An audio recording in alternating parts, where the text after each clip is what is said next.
สบายดีพี่น้องเบิร์ดสุขูสุคนที่เขารบฮักแพงเด้อยินดีต้อนรับเข้าสู่ซองบ่าวนึกเผาไพรเส้นเก่าเหมือนเคยอีกแล้วพี่น้องเนาะตอนนี้บ่าวนึกอยู่บ้านของน้องประยงบ้านกิวแคมเมืองเพียงแขวงสัญญบุรีสปปลาวเหนือวันนี้บ่าวนึกไปบ้านห้วยสะแงมมาไปบ้านห้วยสะแงมมาก็ผ่านตัวเมืองมาแล้วก็มาผ่านนาบ้านของน้องปายงผ่านหน้าบ้านของน้องปายงบ่นึกมาแวะลิ้นนำครอบครัวน้องปายงเบิดนึงก่อนบ่นึกต่างเครื่องมาคดลายพี่น้องเนาะอาโป้งเด้ฮะโอ้โห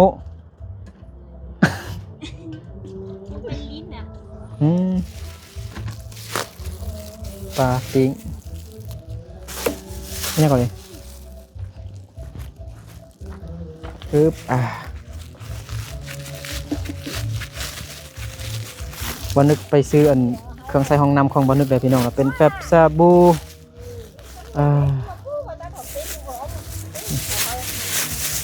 โอ้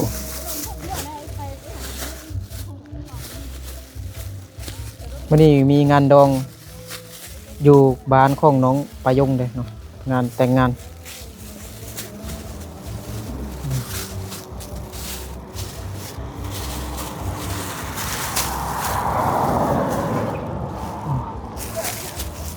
เนาะขนมยืดมาเลยคุณมีทุ่ง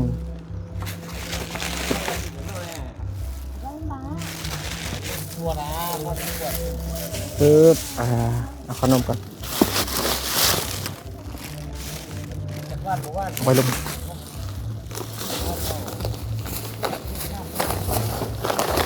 ขนมกระชิบเบิดเนาะขนมแตกซื้อมามังกรนกแก้วมังกร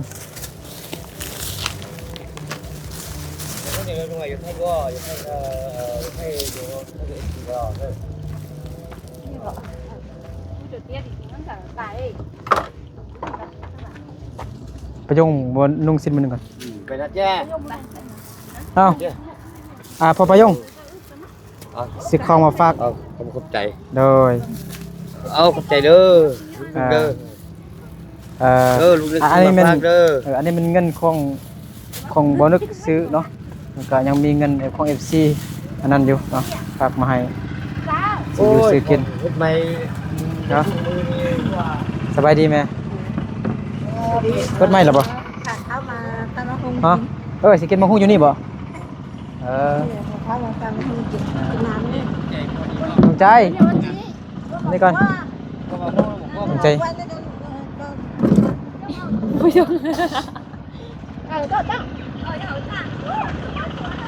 ลงใจโอ้ก็แตกขนาดนี้นะฮะไปยังมา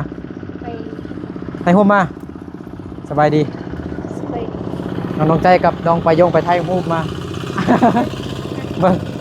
บิ่งคาตั้งกล้องของน้องไปยงกับน้องดวงใจ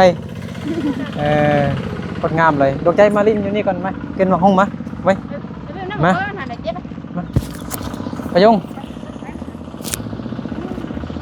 มา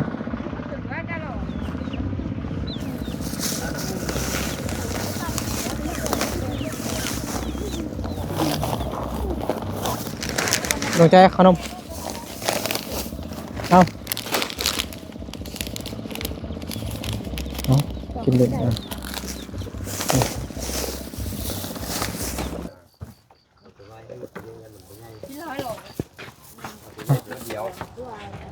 ใช่ก็พอนอจีมังหงภาษามงว่าจังไงกลัวนกลัว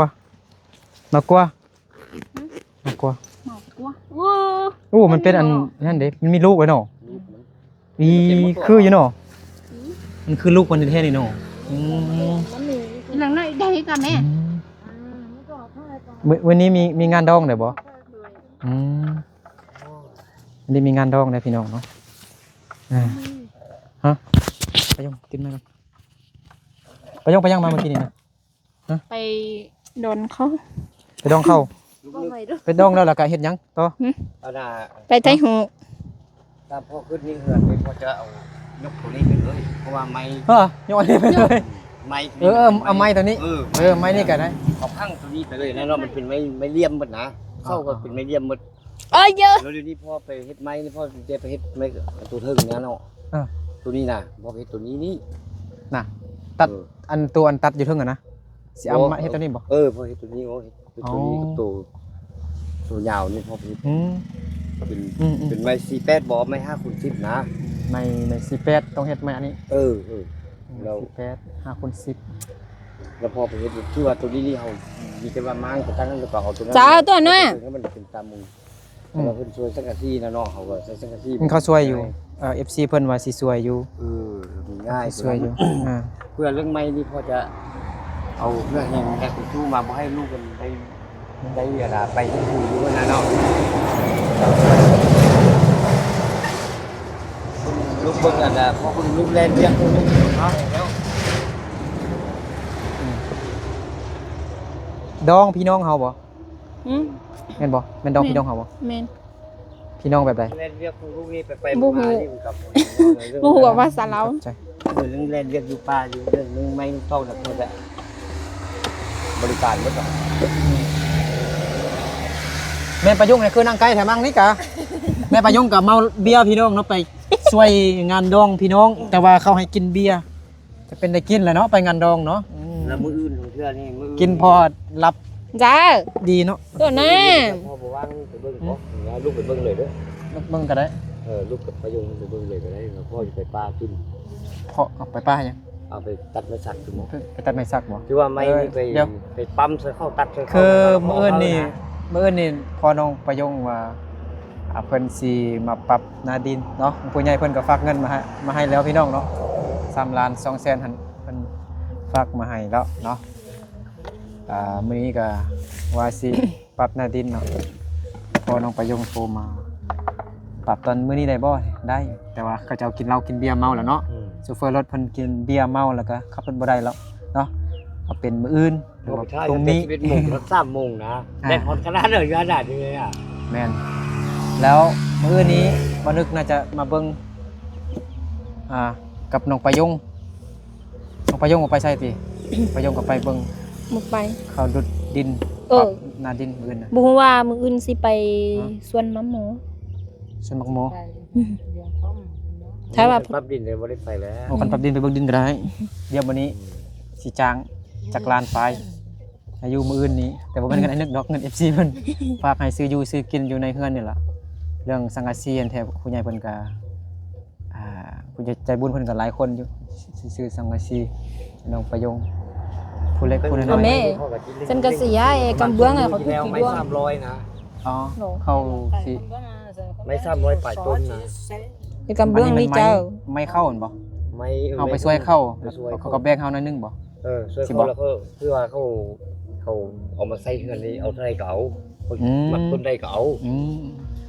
แล้วก็มีไม้กาวใหญ่ตัวหนึงแบบปั๊มไม้กาวแล้วก็ปั่นร่างก็ว่าเอาลุงเจ้ามักเอาตัวใดก็เอาร้านก็ตามเจอ อืม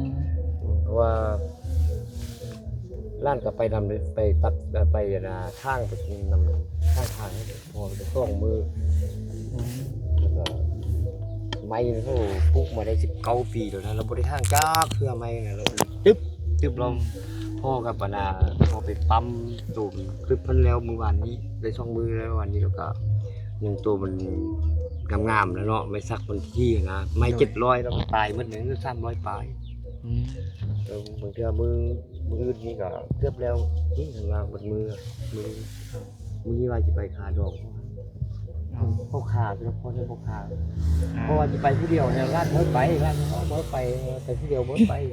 ผู้เดียวก็ได้ว่าเขาบทัน เขาอยู่ไกลบ่ อยู่กับบไก่เท่าไหร่หรอ ชวนไม่ซักนะอยู่ไกลบ่ไกล ไอ้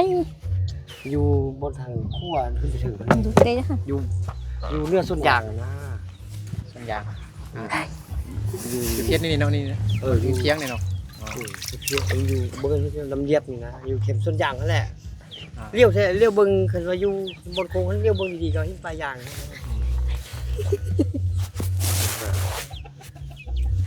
ถ้ามาปั๊มแล้วมือปั๊มเต็มช่องมือแล้วก็สิเลือกเบิ่งตัวมันยาวมันงามนะเนาะจุดนักใช้ก็พาไม้นะพาไม้ก็สิ ยังมันไอ้น้ำหมกก็ น้ำมันไปพา งัดตัวนั้นเจ้า พอกับร้านที่ช่วยพ่อ มึงใจมานั่งลิ้นนี่กะมากินนั่งนี่เอาเสือกมัดมาให้นั่งหน่อย สุดท้ายเลยมันปลาน้ำปลานานาตื้อ เราจู้ ปั๊บบ่ได้ เรา เพราะว่ามันทำบิดนี่ก็คือว่าเลยได้เพราะว่าได้เงินนะ กินไหม ร้านผับเลยดีกว่า พ่อบ่น้ำหมกก็พ่อ ที่นอ พอ ไม่ มา ดีกิน ที่นอ โอ้จ้าจุ ร้าน เตะ ดี เมื่อเขา ใจ ตัด ว่าพอช่วยให้ลมกันมาจะรุ่นแล้วไว้ไปช่วยนะจ้างพื้นร้านหรือที่เบิดเงินไล่ถูกไหมกว่ามือให้พระปายงกันไปช่วยคันว่าเราดุดดินแล้วก็จะเริ่มแล้วคันเฮ็ดกับเฮ็ดยำนี่แหละเนาะเขาเริ่ม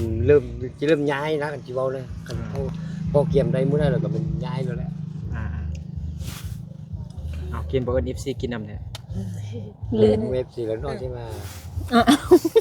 นะ กินน้ำเนี่ย นี่ถ่าซื้อนี่ถ่าซื้อ มาเด้อ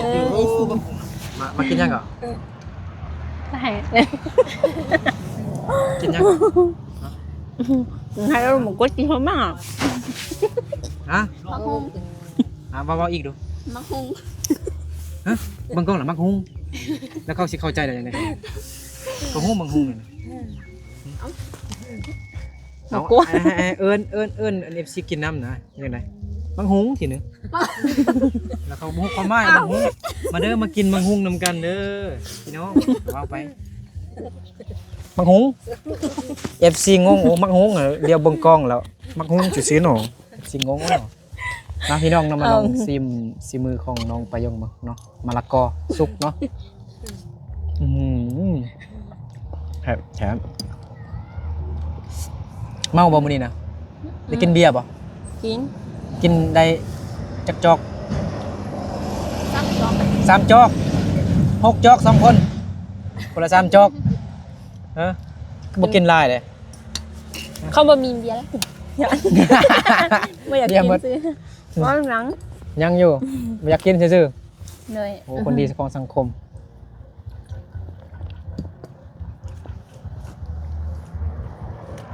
เวลากินหยุดไปงานดอกจังซี่ระวัง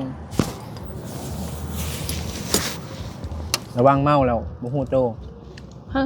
มีผู้เบาอีหยังบางทีก็คนเฒ่าคนแก่เขามากอดแล้วถ่ายเขาลักถ่ายคลิปเฮาบ่ฮู้เลยเนาะต้องระมัดระวังเขาถ่ายแล้วก็เอาลงนั่นน่ะเสียเมิดบ่คันนั่งอยู่ซื่อๆก็บ่ก็ธรรมดาแต่ยันผู้เบาที่กับผู้เบาเฒ่าบ่มากอดอันนะอันผู้เบานุ่มกับใครเอาเป็นเสียเบิดมาน่ะแม่นน่ะ บ่แม่น ในบ้านผู้เบิ่งดินน้ำเฮาเนาะไอ้นู่นน่ะย่างวิธีเสียกี่ตอนนั้นใช่อยู่รู้แล้ว ห้องในบ้านที่นี่คือกับน้อยนี่ถ้ามาจะไปลิ้นลำพ่อบ่อยไปนำเนี่ยไอ้เดี๋ยวมึงอ่ะจะไปลำพ่อล่ะติดคอกับติดกันในบ้านติดคอขนาดติดกันที่บ้านอะไรนี่หรอ ติดกันเข้าเมื่อหลายอยู่บ่เบียร์เขาหลายอยู่บ่ ได้ ดองน่ะหลายเขาค้ายังไดเป็นอาหารเลยนะขาหมูบ่ค่าควายยังเตงัวเลย โมมาเป็นหมู เฮ็ดไหนบ่กินอิ่มบ่มื้อนี้นะไปงานดองนะกินอิ่มบ่ แต่ที่นอกหมกว่าสันนะ จิ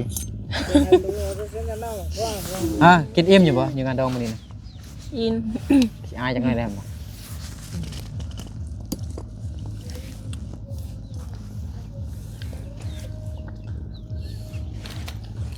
ดี๋ยวอื่นจอม ผู้ใหญ่เพิ่นฝากเงินให้น้องเงินเอ้ยใช่ป่ะ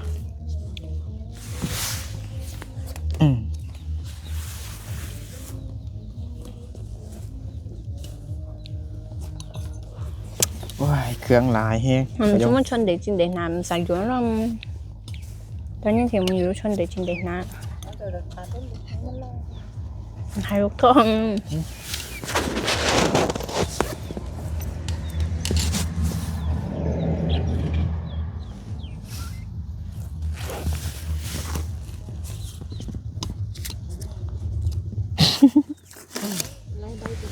อยู่ซี่ฝากเงินมาหลายแฮงพี่น้องเนาะให้ผู้นั้นผู้นี้บ่นึกยันบ่จื้อจดไว้เนาะอีกคนหนึงบ่นึกบ่จื้อบ่นึกหยังบ่ทันได้เอาให้น้องประยงเทื่อ500 บาทพี่น้องบ่ฮู้ชื่อเนาะบ่นึกหยังบ่ฮังเทื่อมีแต่เอาให้ผู้ที่บ่นึกฮู้ชื่อเนาะชื่อของ FC ผู้ใหญ่มาเด้อเงินจำนวนนี้มันเงินช่วยน้องประยงไอปุ่นอยู่ทางฝั่งไทยซอยน้อง500 บาทไอรัดซวยน้อง 1,500 บาทเนาะบ่นึกเอิ้นซื้อนี่ตามอันบัญชีเลยพี่น้องเนาะไอรัดเพิ่นเนาะซวยน้อง1ทับอิดแม่นไอรัดสิฝากสิซื้อสังกะสีให้น้องแต่ว่ายังมันปรับหน้าดินยังบ่แล้วเด้อเพิ่นก็เลยฝากเงินให้น้องนำใส่ก่อนซื้ออยู่ซื้อกินนี่อยู่เฮือนนี่แหละก่อนนะแต่สังกะสีเขาสิฝากให้น้องเองซื้อสังกะสีอย่างต่างๆในเฮ็ดเฮือนนี่ล่ะเนาะไอรัดเพิ่นเนาะฝากมา 1,500 บาทแล้วก็ไอปุ่นก็ช่วยน้อง500 บาทพี่น้องเนาะเป็น 2,000 บาทเนาะ 2,000 บาทได้ล้าน300,000ปีของกินนี่มันเงินไอซื้อนะนี่มันเงิน FC เพิ่นซื้อของกินซื้อขนมข้าวต้มของมักใหม่มันเงินไอนึก2 3 4 5 6 7 8 9 10 11 12 13 เซน13 เซนเท่าไหร่นะ mơ hồ ล้าน3บ่ฮู้ลืมขอบใจเด้อ ขอบใจผู้ใหญ่ใจบุญเพิ่นเด้ไอรัดกับไอปุ่นเด้อ FC อยู่ทางฝั่งไทยไปพรให้เพิ่นจงอยู่ดีมีแห้ง อื่นซื้อนำวะ บ่เป็นหยังเนาะ มื้ออื่นก็ได้ เดี๋ยว ให้อวยพรให้ผู้ใหญ่เพิ่นนี่อวยพรคืออาปงอันใดบ่เอ้าน้องประยงขออวยพรเห็นแม่บ่เห็นเนาะแม่ต้องนั่งอยู่นี่แม่เป็นแม่น้องประยงไปไหว้อยู่ทางนั้นพุ่นพี่น้องบ่เห็นเนาะผู้ใหญ่เพิ่นบ่เห็นเนาะพ่อได้ไปยังเหรอ พ่อก็ตัวเป้โอ้เจ้าได้เหรอเนี่ยเป็นอ่ะอาปุงอยู่ไอ้บุญเป็น อาปงไปซะแล้ว ไปลิ้นนำมู แล้วมันเนี่ยเขาเนี่ย มาให้เอา หมดดิ ให้อันประยงขอบใจผู้ใหญ่ใจบุญเพิ่นได้เนาะเอาขอบใจไปพร ข้ออวยพรให้ผู้ใหญ่ใจบุญข้อให้อยู่ดีมีแรงสุขภาพแข็งแรงข้อให้มีแต่ความสุขความเจริญโฮมเฮิร์นให้ร่ำให้รวยเด้อสาธุโอ้ยอันนี้มันเงินขอบใจเด้อ FC เอ้ยช่วยมาแล้วพ่อก็ที่เอาแฮงเพื่อให้สู้เต็มที่แล้วโอ้ยใจไล่เด้อพ่อจะมีกำลังใจสร้างก่อนย้อนลูกนึกนี่แหละช่วยแด้คันบ่มีลูกนึกนี่พ่อก็บ่มีเพื่อมีแฮงสร้างยังแหละโดยพ่อจะสู้เต็มที่อยู่แล้วทางส่งลูกเข้าโรงเรียนเด้อเนาะทางส่งลูกเข้าโรงเรียนพร้อมซื้ออันเต็มที่สร้างซื้อข้าวกินแน่เฮ็ดยังไดเนาะเฮ็ดให้ชวนนั้นพอสร้างห้อสร้างเรือนพอก็สู้เต็มที่แหละเอาแฮงสู้เต็มที่แหละอันนี้มันเงินบ่แม่นเงินอันดุดดินเด้ออันนี้เป็นเงินให้น้องจ่ายอยู่ในเฮือนซื่อๆ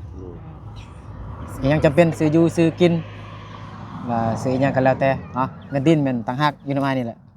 ไอ้ปีซาเพิ่นฝากมาแล้ว3 ล้านปลายมื้ออื่นนี่ก็สิให้อันโชเฟอร์รถ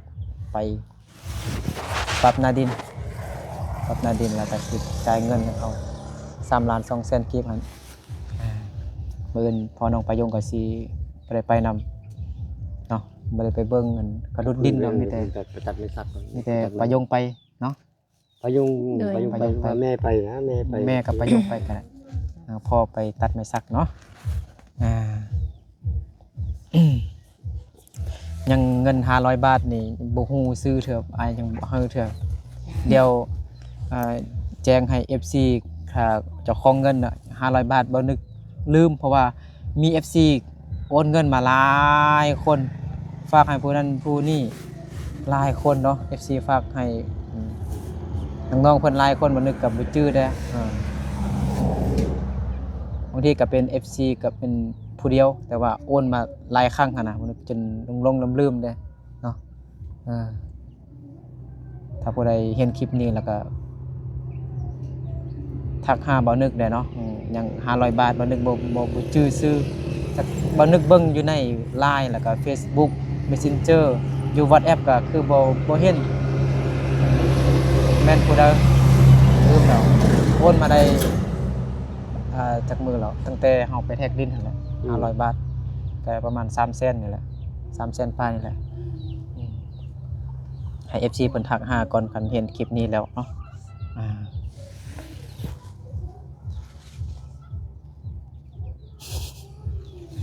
เมื่อวานนี้พ่อก็กบนอนอยู่ป่าโอ้คือว่าสินอนพุ่นย่านอาปงมันอาปงสั่งอยู่ลำเพิ่นนะ ชื่อว่านอนอยู่ป่าน อนอยู่สวนไปสัก ส่วนไม่ซักบ่ ท่านเที่ยวมานะเราวันนี้ส่งแม่ลูกนี่ไปรับจ้างแล้วพอเราเว้านำมานาร้านขึ้นมาคันเมื่อคันมาแล้วพออีกนอนพกเครื่องจักรที่เราพอเฮ็ดเวียกแต่เช้านะเฮ็ดเวียกแต่เช้าเราตัวแดดฮ้อนเฮ็ดยากนะเราร้านก็บ่ว่าจักมาขึ้นไปขึ้นมายังอาปงผู้เดียวจังได๋บุญนอนอำเภอตะแหลงนะเข้ามาค่ำเข้ามา8:00 นเลย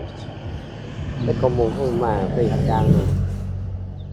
มากำลังมาคือคุณอาปงก็โทรมาว่าแม่มาตามช่วยแล้วฉันกินบ่เอาแล้วฉันกินนะคนไล่โพดกินบ่เอาแล้วฉัน ส้นน้ำหมอกมันมืดมันมี มุ้ยมอนรับจ้างแล้วเนี่ยมื้อนี้ก็ได้อยู่ พอดีมีงานดองเนาะช่วยพี่น้องหน่อยเนาะ เข้ามาเอิ้นไปเนี่ยพอได้ก็บ่อยากไปแล้ว งานดองอยู่เทิงนี้เห็นบ่ อยู่เหิน พี่น้อง ถึง น้อง ห้อง เคย เงิน นะคือช่วงนี้เขาก็ดองก็ไล่เด้แล้วก็เด้งช่องเด้งท่านเลยอันเขาพี่น้องมีอาเซียช่วงคือกับอันร้านเที่ยงแล้วก็มันต้องไม่ลุงดีกว่าไปรับจ้างมาช่วยดองพี่น้องช่วยดองน้องนั่นแหละแต่มันเป็นยังแหละรับจ้างมาช่วยเขา เงินมาช่วยก็ ว่าพี่น้องเดียวกัน ดอมเลย ว่าเขาก็มาเอิ้นเนาะเขามาเอิ้นบ่ไปก็ได้ช่วยกันเขาน้อยนึงแล้วก็พ่อแท้ก็พ่อก็บ่ไปแล้วพ่อไปก็สิหมดหลายคนนั้นเพราะว่าเป็นพี่น้องกันแล้วก็สิได้ เอาเครื่องเอาของไปซื้อเครื่องพ่มก็บ่มีพ่มได้ซื้อพ่มได้รับจ้างซื้อพ่มให้หยังแค่ให้ลูกให้ลูกให้หลาน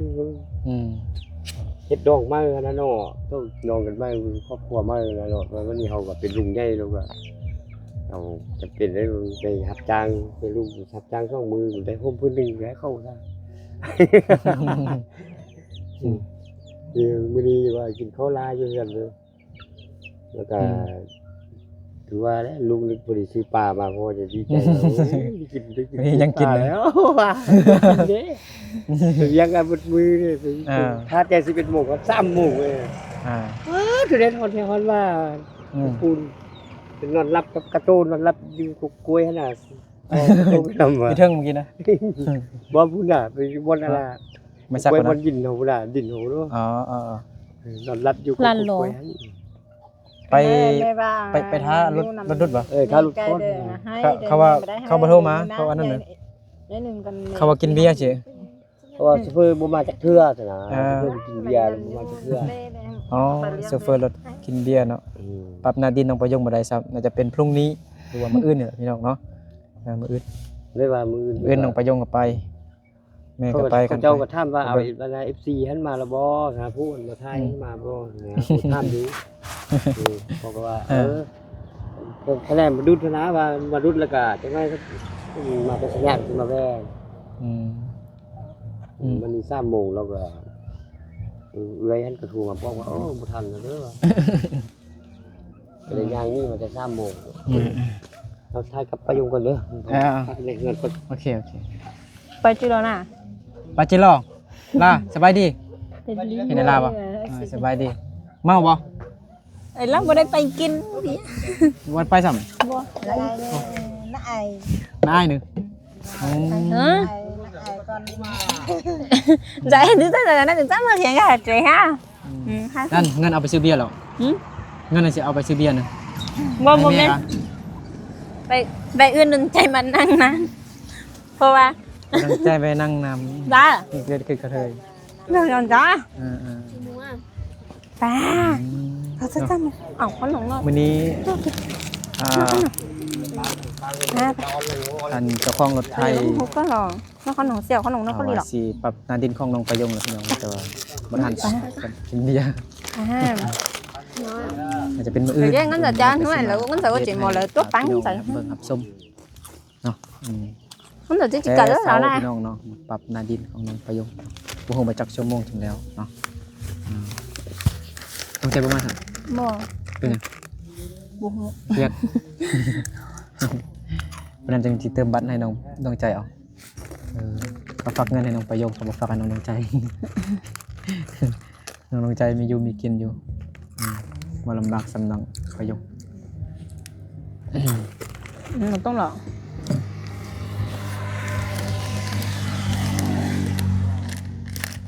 เขามาท่องเที่ยวได้ขี่รถจักรสูงๆจังซี่วันนี้คือสิม่วนเนาะงานดอง กินกับอิ่มๆเห็นบ่ นั่นแหละนะมื้ออื่นนะ ไปเบิ่งดินนำกันเนาะ3คนเฮา แม่ไปบ่ แม่ก็ไปอย่า ไปเบิ่ง พ่อ นำ ก็ กัน ไปอยู่ เนาะ แม่ก็อยู่ไปนำ จังได๋เขาปิกภาษามงใส่ฮักบ่ฮู้นี่ แม่ต้องสปิก